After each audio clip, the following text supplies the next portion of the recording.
এর আগের ভিডিওতেও বলেছেন সরিষার তেল, 2 রকম তেল দিব। আমার ইলিশ মাছ জাল দেওয়ার জন্য আমি প্রস্তুত করে ফেললাম। এখন আসসালামু আলাইকুম, কেমন আছেন সবাই? আশা করছি আল্লাহর রহমতে সবাই সুস্থ আছেন, ভালো আছেন। আমিও আলহামদুলিল্লাহ বেশ ভালো আছি। তো এখন আমি ইলিশ মাছ জাল দিব। তো আমাদের অঞ্চলে এটাই বলে ইলিশ মাছ জাল দেওয়া। তো ইলিশ মাছ জাল দিব। আমি ইলিশ মাছগুলিতে যে সুন্দর করে কেটে ধুয়ে নিয়েছি। আর অনেক সময় দেখা যাচ্ছে ইলিশ মাছ আপনারা বলেন, আমার এর আগের ভিডিওতেও বলেছেন যে ভালো করে ধোয়া হয় না। তো ইলিশ মাছ আসলে বেশি ধুইতে হয় না, বেশি ধুইলে পানসু হয়ে যায়। তো এখানে 1 ধোয়া বা 2 ধোয়া দিলেই ভালো হয়।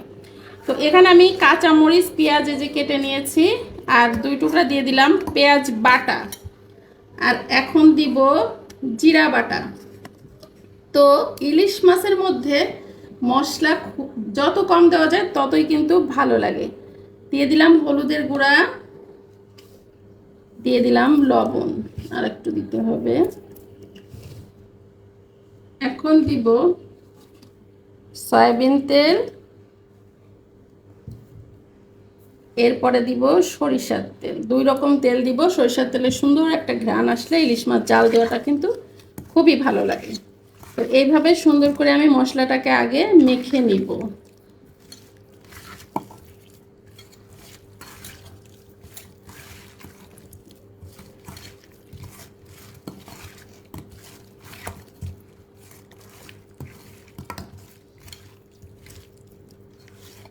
এবার আমি সব মাছগুলি দিয়ে ভালোভাবে মেখে নিই।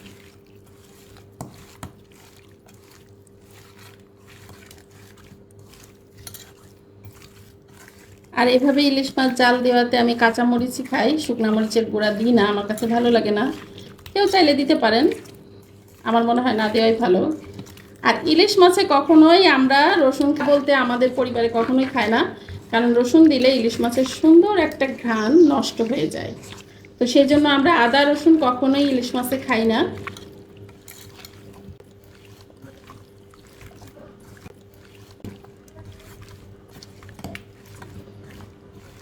হ্যাঁ, এবার সুন্দর মতো মাখানো হয়ে গিয়েছে, সরিষার তেলের খুব সুন্দর একটা ঘ্রাণ আসছে।